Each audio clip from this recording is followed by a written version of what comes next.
So how do we create colors in Adobe Illustrator? I'm going to walk you through my method for creating colors very quickly and easily. It can get pretty confusing, and especially when you're dealing with tints and you're dealing with shades of different color, it can sometimes get pretty down in the weeds. So what I'd like to do is show you the simplified way very quickly how I create color. So we have this orange swatch in here in front of us. It's just an orange color here. I'm going to delete that and we'll start fresh. And what I'm going to do is typically we'll get Illustrator set to maybe having black here. So over my tools panel, I double click on the swatch and it brings up this color picker. And what I see here is kind of the default that Illustrator sometimes gives me. So I get a black color and I'm going to go ahead and draw out a square. So I'm going to select my rectangle tool from my tools panel, hold down my shift key and draw out a square, just a basic square here in front. So I have the square selected, and what I want to do now is I want to go ahead and give it a color.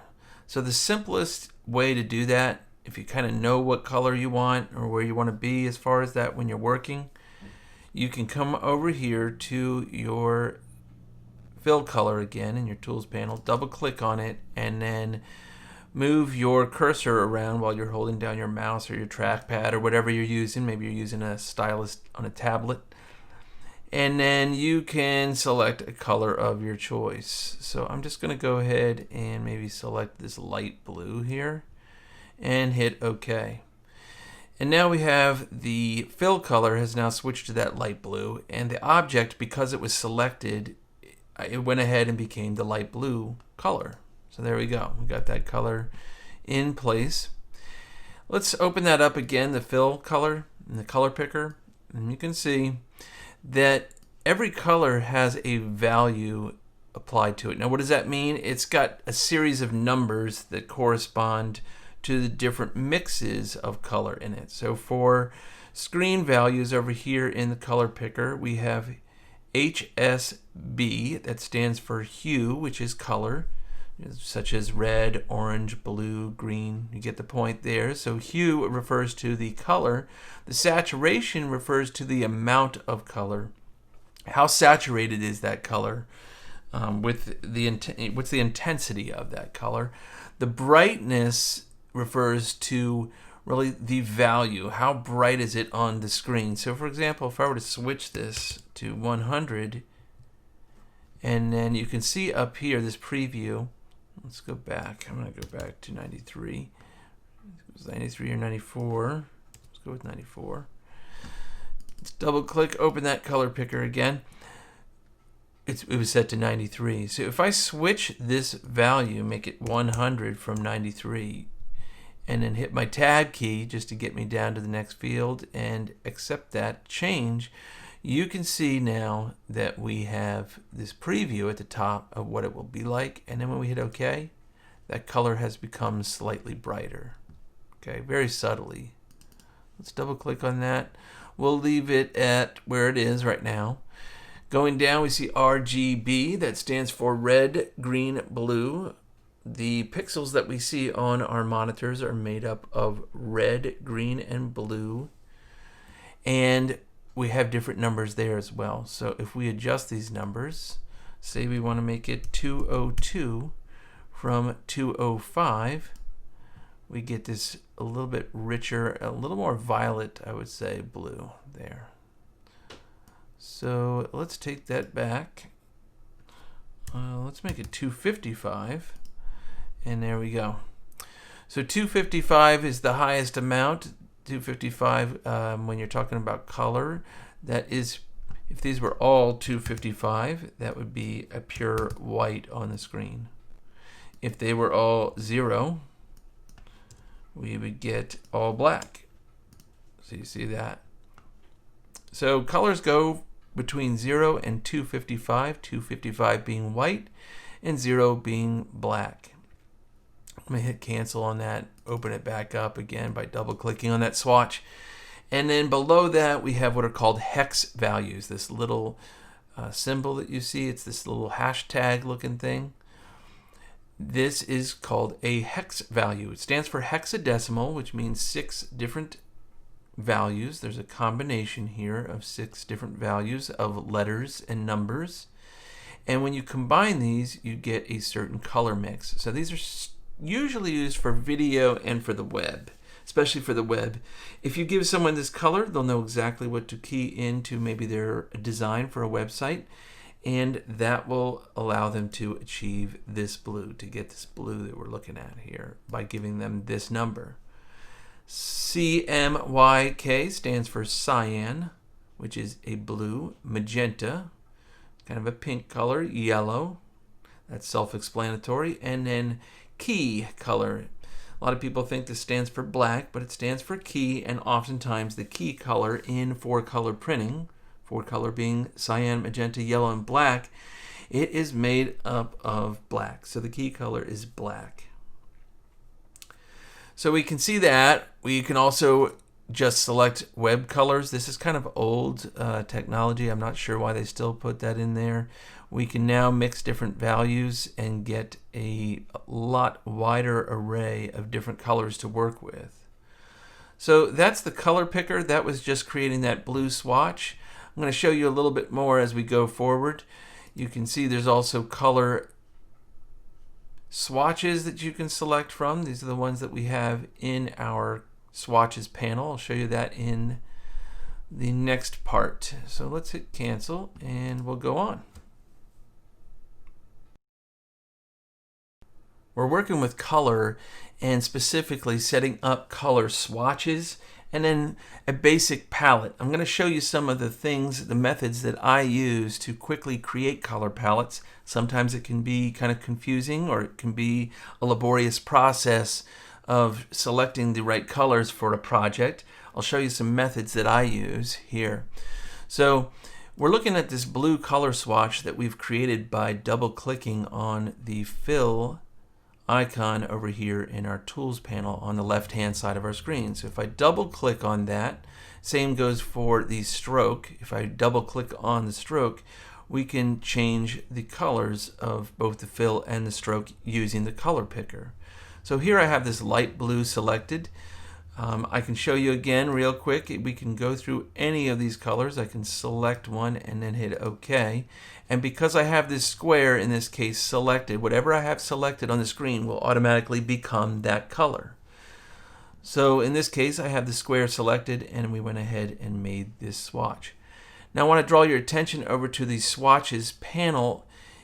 On my screen, I have it docked over here on the right-hand side of my screen. If you don't see that on yours, you can come up to Window in Adobe Illustrator and go down to Swatches, and that will bring up your Swatches panel. That's what it did there. So I'm going to undock this by dragging the tab away from the dock over here. Let's close that. Okay. So you see I have some colors that I've already created in here before I created this lesson. And what I want to do is I want to show you, see, I have this color selected in my fill over here in the tools panel on the left hand side, and I see it also in the fill on the swatches panel here.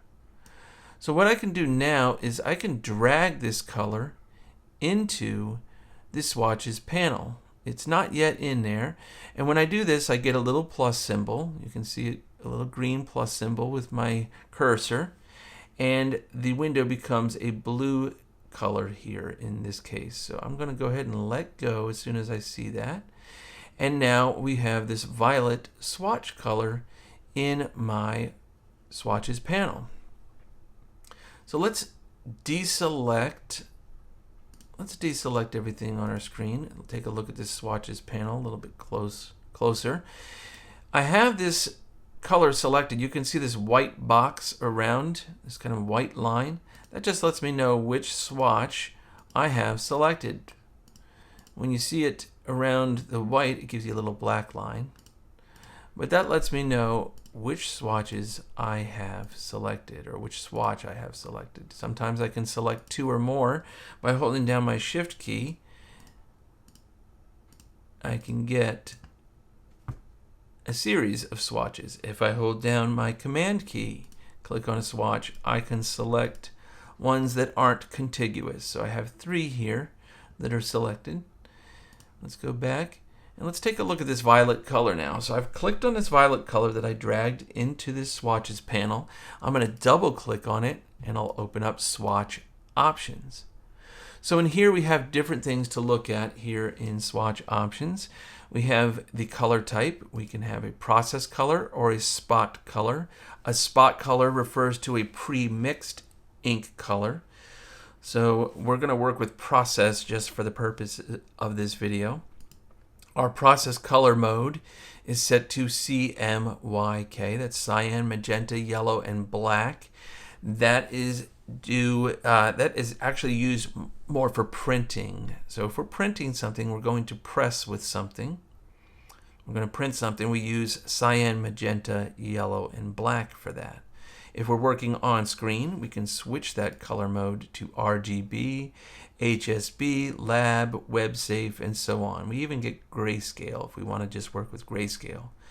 Again, for purposes of this video, I'm going to stick with CMYK here. And you see we have little sliders here. So we can slide these back and forth. And we can change the colors by doing so. So we're really telling Adobe InDesign what mixes of these colors from 0 to 100%, how much we want of that color in this mix, the cyan, magenta, yellow, and black mix. We can preview these changes if we want to. That really, it comes in handy. Let me show you here. Let's cancel out of that. That comes in handy if we have an object selected on the screen. We double click on that swatch to get the swatch options, and then we make adjustments and we click that preview button. So as we drag, we can see our color changing, and that allows us to see the impact or the effect that switching the color would have on our artwork. So I'm going to cancel that again, get back to our original color. I'm going to show you one more thing that comes in handy. So we're going to double click on this, and you see this button here that says Global. So if we click Global when we're creating any swatches, we will get, you'll see here in a second, let me click Preview. We will get these sliders here. We can make our adjustments and hit OK. Now we didn't see any changes on screen. To see changes, what we want to do is we want to first select that object and then click on that color. And let's double click on it again. We can see that global is now checked. And what we can do now is, without having the object selected, anything, let's draw an ellipse over here. Anything on the screen that has that color, I'm going to draw something else here. Let's draw a little star. Anything on the screen that we have applied this global setting and this swatch to, it will automatically update. So watch this. Let's see. We'll do the preview still. Take a look. And you can see that all of the objects that carry that color globally, it's affected. So global allows us to switch all instances of objects or shapes that use that color. It could be objects, it could be shapes, it could be text, it could be lines. Anything in our artwork that uses that color will now be impacted when we switch. It's a very quick and easy way to do things, to switch your colors out. Let me show you. We can tell that there are global colors, or that things are global, by this icon. You can see how there's a little white triangle down in the lower right hand corner of the swatch icon. That indicates that the color is global. So we can double click on that and do that. So it's a good idea when you're working in the swatches panel and you're setting up swatches to go ahead and set global. Just check global and it will automatically update, so that if your artwork becomes very complex, you can go ahead and make those adjustments very quickly. The last thing I want to show you in this video is I want to show you how we can go ahead and create a new swatch. So if we have a swatch already selected, for example here in our swatches panel, and we hit this little icon down here, it says new swatch next to the trash can at the bottom of our swatches panel. We can also see the same option right here. If we click on this, what's called a hamburger menu, it looks like a little hamburger off to the right, grayed out. If we click on that, we can click New Swatch.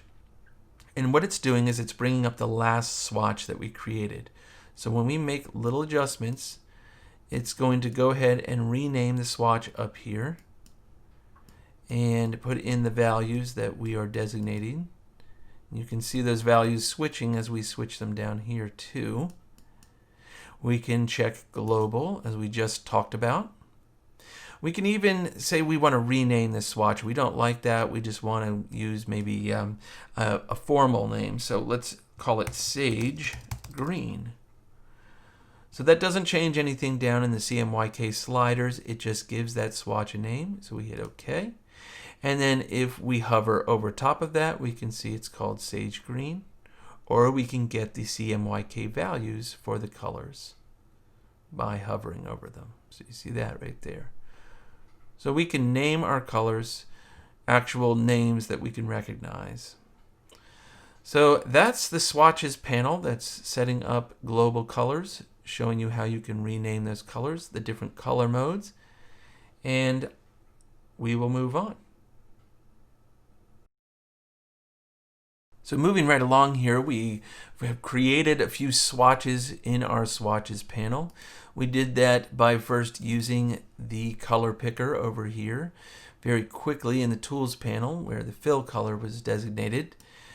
We went ahead and we dragged a swatch into our swatches panel, double clicked it, made it global, made some adjustments, previewed it, took a look at all those different things. We even created a new swatch here by going to this hamburger menu and getting a new swatch up on the screen. So we're moving along here, and what I want to do is now show you a really interesting way after we've created our swatches to work with color and figure out a palette, if you will, for working further. So let me show you what I'm talking about here. Let's designate one of these pre-mixed colors that I've put into a folder that I named Color Wheel. So if you want to create color groups, if you come down here, you can click on New Color Group.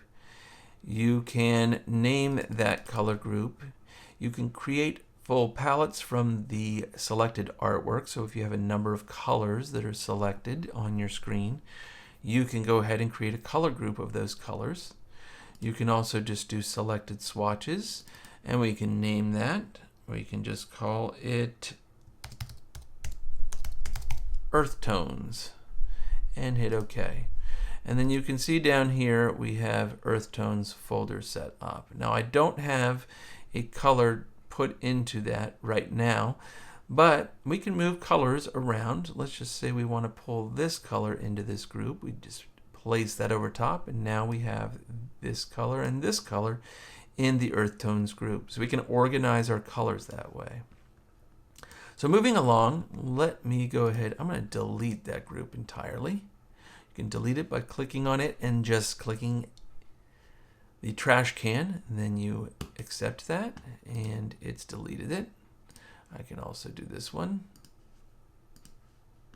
And let's do this one. So we're going to stay with these preset colors that we have here in the color wheel folder. All right, so let me designate this as orange. We have this orange color that's a global color, again indicated by this little triangle down here in the right-hand corner of the swatch. We're going to move down, and I'm going to show you a few quick techniques for creating shades and tints.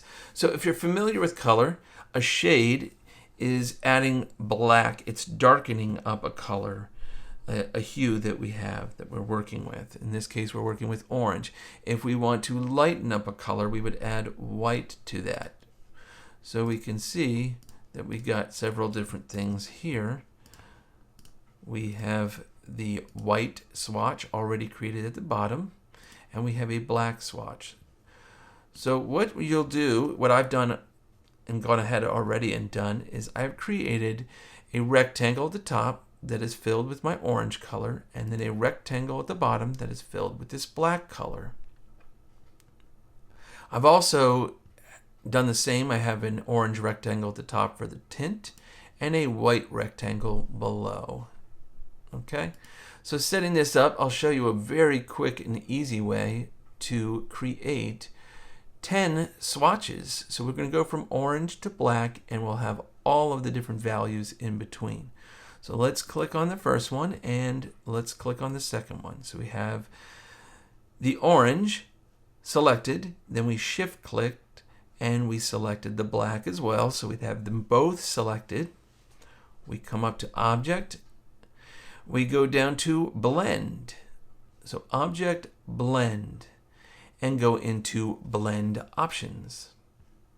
So what we want to do here is we want to set a few things here. The spacing, we have Smooth Color. We're going to change that to Specified Steps. And because we already have 2 that exist here on the screen, we're going to enter the number 8. So anything that you have in that box, switch it to 8 here. And that's going to put 8 rectangles in between these colors when we create what's called a blend. So let's hit OK. We've set everything up. And now we're going to come back up to Object. We're going to go down to Blend. And then we'll click on Make. We'll select Make from Blend. And watch what happens when I do that. We now get all of the values in between. So we have this orange to the black, and it becomes somewhat gray in here, but it has a little bit of orange, and it becomes progressively more black. It's added. Let's do the same with tint. We'll select both of those. Because we've already set our blend options as 8 steps, we don't have to do that part again. We can just go right to Make. And now we have all of the intermediate values going from orange to white. So we're adding white to the orange as we go down. Let's go down and we will look at some other things here. We will look at analogous colors. So analogous colors are colors that are on the color wheel. If you're familiar with a color wheel, it's a wheel of different colors that go around. We can start with yellow and end up usually with a violet color or a dark violet. What I want to do is I want to show you that the analogous colors, they are adjacent to one another on a color wheel. So what we will do is we'll select the first one, we'll select the last one. This is an orange and it's going to a red. So we want to go have all of the analogous colors between this orange and this red. We will come up to Object. Again, we already have our 8 steps specified in Blend Options. We'll go to Make. And now you can see. Now you may not need all those, so you can change the number of steps and get fewer. Let me show you how that's done. We can come up to Blend Options again, and maybe we only want 3 in between. So that would give us 5 total. We'll hit OK. Go down to Blend and hit Make, and now we just have 5 total swatches. So you can see how we can go ahead and see, we can set analogous colors from that. I'll set this back to 8. Go to Object, and we will make that again. Here we go with yellow to green. Select both of those. Come up, go to Blend. Now we're going to do a shortcut now. If you are on a PC, you would hold down the Alt key, the Control key, and B. So it would be Alt, Control, B on the PC. That would quickly allow you to bypass this going up to Object and down to Blend and then over to Make with a keyboard function. So we would have a shortcut. On the Mac, it is Option Command B. So I'm going to get out of this and do that. Option Command B key, and there we go. We get all the colors between yellow and green. Let's do these. Now these are a little bit different. We have a red to a blue violet here. So let's see. They're close on the color wheel, but not as close as, they're a little bit further away from one another. So let's come down to Object, Blend, but what can we do again? We can hold down the Option Command key, at least on the Mac, Option Command B, and we get all of the in-betweens. Let's do one more, and then I will show you one last little trick that we can do here. So complementary colors are colors that are across from one another on the color wheel. So we have red and we have green. Option Command B. That gives us colors in between, so we get kind of earthy brown in between. Orange and blue. Option Command B. Again, on the PC, it's Alt Control B. Kind of like that. It's pretty nice. It looks like the sun going down or something like that. We can go yellow to violet. Option Command B. So you can see what effect this has. We can get a lot of different colors in between that are more earthy. Maybe they're toned down. They're desaturated, so maybe they become more formal colors. They have a little bit less energy. So I've done those three. I'm not going to get into other color models, but we did analogous and complementary. We did some shades and tints. That's probably going to help you the most if you ever want to do some blending and you want to have a gradient set up, for example. Let me show you one last thing. I think you're really going to like this before we close out. You can do this with any of the things that we've created here. So let's say we want all of these colors here as this blend. When I click on it, let's just say we want to switch some things here. And we want to add all of these colors to a color group. So to do that, what I like to do first is I like to go up to Object and then down to Expand. What that's going to do is it's going to destroy that blend. It's going to make everything an individual object. So let's go Expand. We're going to accept the defaults that we see here, Object and Fill. We'll hit OK. And now we have all 10 objects selected here. So those are individual now. They are in a group. So what I will do is I will go to Object, Ungroup, and now they are individual objects. So let's select all of them. I'm holding down my Shift key and clicking on each one as I have that Shift key held down. And what I'm going to do now is I'm going to take all of these. I'm going to click on the new color group icon at the bottom of my Swatches panel. And then where it says Create from Selected Swatches, I'm going to go ahead and do that. I'm going to call this Greens. So Create from Selected Swatches is checked. I've named this color group Greens. I hit OK, and nothing happens. Now, why is that? Why did nothing happen? Well, let's come back up to Edit, undo that, and we'll do it again.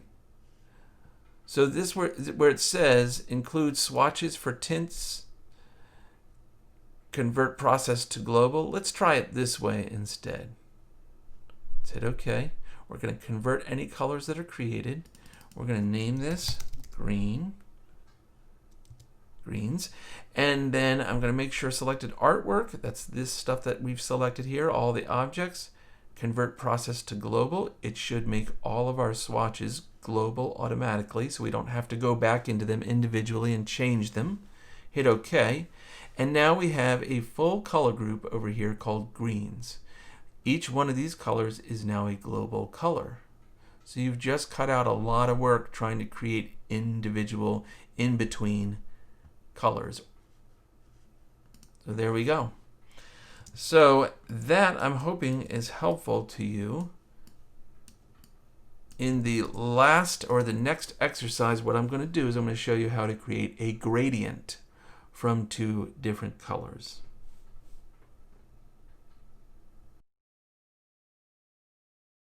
So we've done a lot here. We've created swatches in our Swatches panel.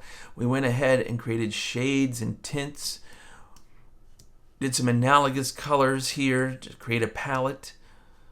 Complementary colors. There's a whole lot of different ways to create colors. You may not have to create all of these at once, but if you have just a few colors and you want to create tints for those colors, for example, that you've already pre-selected, it's a quick way to do that.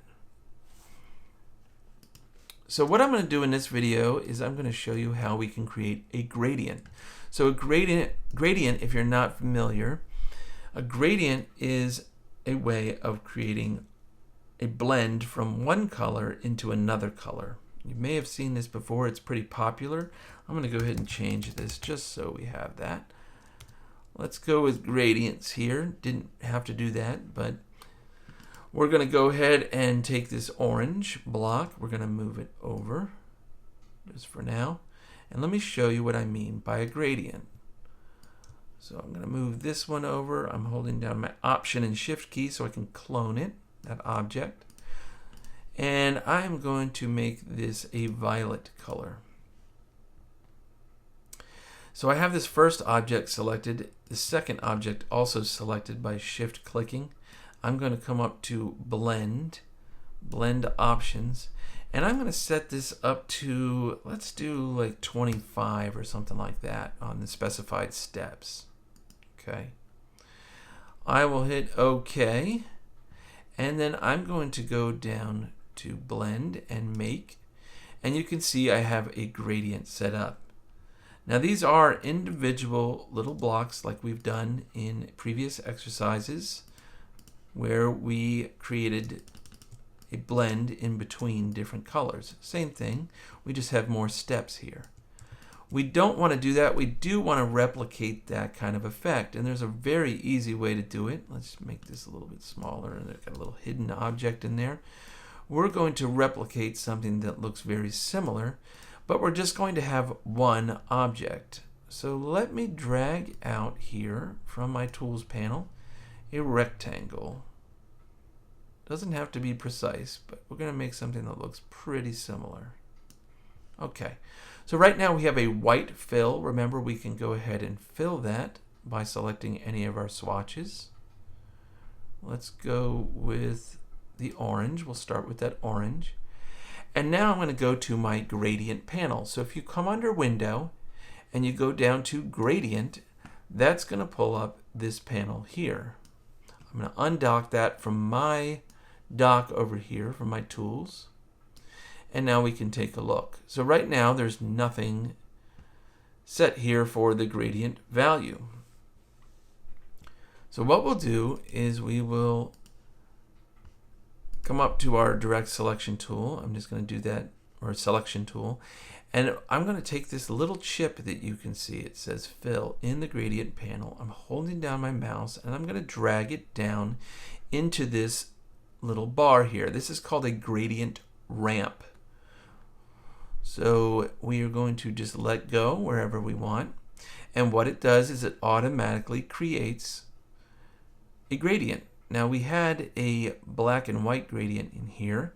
So to get rid of some of these things, we can click on them and hit the trash can if we want to. We can also come over here and click on it, but we have to have at least two colors. And right now we have black and we have this orange color. So if we want to switch this black, we can select it and then select the violet. Let me see here. That's not how we do it. Okay. If we want to switch this color, we can select the black. We can take the swatch from our swatches panel, drag it over top of the black and let go. And now we have a gradient going from orange to this violet. And for the most part, it is very smooth. There are no in-between little colors that you see here. It's a nice smooth blend. Now many times what I'll do is I won't have it go all the way to the edge. I'll start my location here at maybe 3, and then at the top I'll set that to maybe 97. Why I do that is it gives a smoother, clean edge of pure color on either side. So we're starting a little bit in on the slider here. This is the gradient ramp. Illustrator calls it a slider. You can call it either one. I've heard both. You can also edit the gradient by clicking on Edit Gradient. There was a button back there. So let's get it out of this for a second. If we select our gradient, our object with the gradient in it, in the gradient panel, there is a button here. Let's look at these buttons at the top. We have a radial gradient That means we have this color will take the inside. We have, in newer versions, a way to dial in different areas of the gradient. We can take these little pins and move them around and adjust a multi-point gradient. I'm going to keep it on the linear gradient. If we want to switch the direction of these colors, we want the orange on the right and we want the violet on the left. We can go ahead and use the reverse gradient button, and that will switch them. So let me also show you that while we're editing the gradient, we've clicked that Edit Gradient button, we get this little slider over top. So this is the ramp. It's just an exploded view, and it allows us to make adjustments. So you can see we're getting more orange over on the right hand side, and the violet is really taking up most of it now, and vice versa. So we can move this center slider. When we let go, you can see it reflected in the gradient panel. So that lets us fine tune things. We can also bring in the amount of orange by selecting the slider, kind of like what we did over here when we set things to 3 and 97. So we can do that. We can also pull in, let's pull in a third color. Doesn't always have to be 2. And when we do that, we now get the ability to adjust that and the amount in between these colors now. So the more that you put in there, the more you'll get these little slider things, the diamonds that allow you to adjust the amount between 2 colors. Or if you add other colors, you'll get these circles, these donuts that you can adjust. We can also change the angle of the gradient. So in the gradient panel here, we can change the angle. Watch what happens when I key in maybe 25 degrees and I hit enter. We now have this slider. It's tilted at 25 degrees, and we can adjust things this way. So we can get diagonal gradients as well. Let's go back to this specific radial gradient. We can also do the same here. We can maybe say 25, and we can make adjustments that way. We can also adjust the amount of the radius here by dragging on these little objects. We can change it to an oval, so we can work with the size, and we can also work with the shape here, make it more of an oval rather than a circle. So we can do that. And you can see these values switch over in the panel too. Right now it's 67.6% circle. Okay. Location, we talked about that. Opacity, one more thing. We can click on the amount of color that we want. We can click on it here in the gradient slider, and we can go ahead and adjust the amount of opacity. So maybe we want only 50%. So that's going to pull in whatever the background color is. You'll see more of the background. We have white here on the screen. Our background is white. So you will not see the effect of the color below. But you can see that our slider over here in the gradient panel has become checkerboarded. So much like Photoshop, where objects are transparent, you'll see a checkerboard pattern to kind of help you and to let you know that that area is transparent, that this color has transparency. Its opacity has been adjusted. Let's set that back to 100, and you can see that goes away and returns to the original. So that's how you create a gradient in Adobe Illustrator. The last thing I want to show you is, suppose that you have a gradient that you like. Let's get rid of that. Let's take it back to a linear gradient. Let's adjust the amount that we like here. Suppose you like this swatch. You can come in here and you can grab this fill and move it into your swatches panel. So I'm holding down on this fill, grabbing it and moving it over, and we now have at the top a gradient swatch that we can name. So we can name it orange violet. When we hover over now, that's given an orange violet name. So that's how you can also set your gradients in your swatches panel and reuse them. So if I drag out an ellipse here, I'm going to make it a circle. It's picking up the last color that I used, by the way. But say it was green and I wanted to make it that gradient that I used before, I can click on it and there we go. So these things can be reused. So that's gradients. I hope you learned something from this and from this series of the Introductory to Color, or the color basics of Adobe Illustrator.